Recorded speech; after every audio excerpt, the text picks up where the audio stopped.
ఇల్లు కట్టి చూడు, పెళ్లి చేసి చూడు అన్నారండి. మధ్యతరగతి వాడికి తెలుస్తుంది ఇల్లు కట్టడం ఎంత కష్టమో, పెళ్లి చేయడం ఎంత కష్టమో.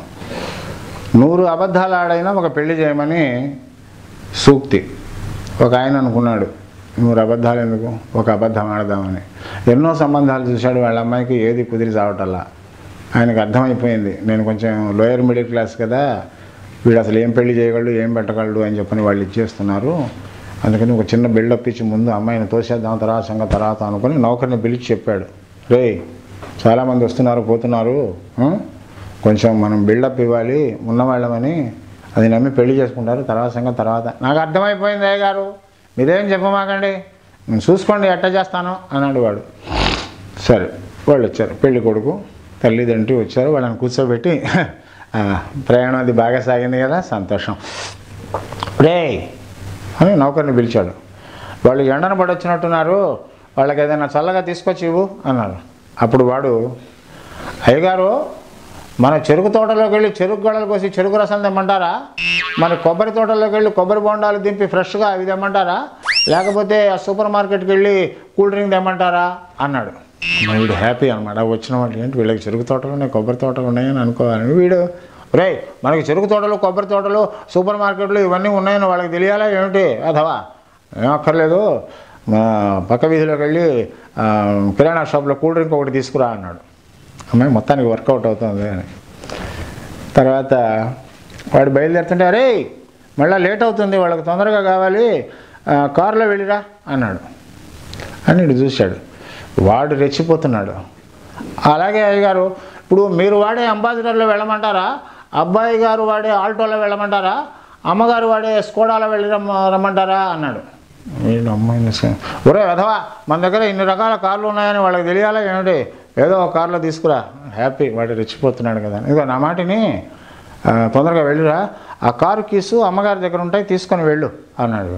అలాగే అయ్యగారు బషీర్ బాగు అమ్మగారిని అడగమంటారా, సోమాజీ కూడా అమ్మగారిని అడిగి కీసు తీసుకోమంటారా, లేకపోతే యూసఫ్ కూడా అమ్మగారిని అడిగి కీసు తీసుకోమంటారా అన్నాడు. అంటే వీడు చూస్తే వీళ్ళు లేరు, ఇంతమంది అమ్మలు ఉన్న వాళ్ళు ఉంటే అమ్మాయిని ఎవరు చూసుకుంటారండి. వాడి అతి తెలివి అసలుకే మోసం తెచ్చింది. అది సంగతి. మన జీవితంలో డాక్టర్లు కూడా చాలా గొప్ప పాత్ర పోషిస్తారు. మనిషి అన్నాక జబ్బు పట్టడం, డాక్టర్ దగ్గరికి వెళ్ళటం ఇవన్నీ సహజం కదా. డాక్టర్లకి సంబంధించి ఒక జోక్. ఒక డాక్టర్ దగ్గరికి ఇంకో డాక్టర్ వచ్చాడు, వాళ్ళు కూడా బిల్డప్. ఈ డాక్టర్ అడుగుతున్నాడు, వాట్ మిస్టర్ నిరంజన్, మీరు ఈ మధ్య కనపట్టలేదు, మీరేమీ కొత్త ఆవిష్కరణలు చేయలేదా, మీ మాట వినపట్టలేదు మార్కెట్లో అన్నాడు. యువతల వాడు, వాట్ ఆర్ యూ టాకింగ్, ఈ మధ్య మీరు మెడికల్ జర్నల్ చూసినట్లేదు, నేను లేటెస్ట్గా చేసిన ఒక సర్జరీ గురించి అందులో పడ్డది అన్నాడు. అవునా, నేను చదవలేదు, ఏది చెప్పండి ఏం చేశారు మీరు అన్నాడు. ఏం చేశానా, మొన్న ఒక అబ్బాయి బస్సు ఎక్కుదామని వెళుతుంటే కోటిలో రన్నింగ్ బస్సు ఎక్కబోతున్నాడు, పొరపాటున అది స్కిడ్ అయిపోయి అతని చెయ్యి మీద నుంచి ఆ బస్సు టైర్ వెళ్ళిపోయింది, విరిగిపోయింది ఇక్కడికి. ఆ స్థితిలో ఉన్న అబ్బాయిని నా దగ్గరికి తీసుకొచ్చారు. వెంటనే ఆ విరిగిన చెయ్యిని మళ్ళీ అక్కడ వేసి కుట్లేసి సర్జరీ చేశానండి. అసలు ఎంత బాగా అతికిందంటే ఆ అబ్బాయి ఇప్పుడు ఫాస్ట్ బౌలింగ్ కూడా చేస్తున్నాడండి, ఏదో ఒకరోజు మన స్టేట్కి మన కంట్రీకి ఆడతాడు అన్నాడు. ఓహో, అది అసాధ్యం కదా, వీడు బిల్డప్ ఇస్తున్నాడని. మరి మీరేం చేశారు ఈ మధ్య, మీ గురించి కూడా ఏమీ మా వార్తలు వినపట్టలేదు మార్కెట్లో అన్నాడు. మీకు తెలిసినట్టు లేదు, ఈ మధ్య నేను కూడా ఒక పెద్ద ఆపరేషన్ చేశాను అన్నాడు. అవునా, నేను ఎక్కడ చదవలేదు, ఏది చెప్పండి అన్నాడు.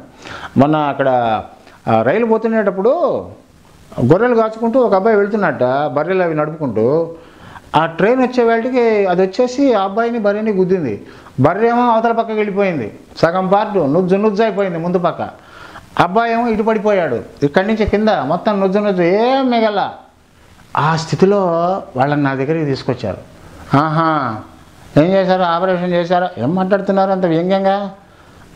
సగం మిగిలిందని చెప్పాను కదా, ఈ పోర్షన్ తీసుకున్నా. ఆ బర్రెకేమో ముందు భాగం నుజ్జు అయిపోయింది కదా, ఆ మిగిలిన పోర్షన్ తీసుకుని ఈ అబ్బాయిలో మిగిలిన సగాన్ని బర్రెలో మిగిలిన సగాన్ని రెండింటిని కలిపి ఆపరేషన్ చేశానండి. అబ్బా, నిజంగా నాకే చాలా గర్వకారణంగా ఉంది అన్నాడు. ఆహా, మీరు సర్జరీ చేసి ఆపరేషన్ చేస్తే వాళ్ళు బతికారా, ఏం మాట్లాడుతున్నారు, బతకడం ఏంటి, ఆ అబ్బాయి ఇప్పుడు రోజు 3-4 సేర్లు కాలుస్తున్నాడు, అబద్ధానికైనా ఒక హద్దు ఉంటుంది కదండి.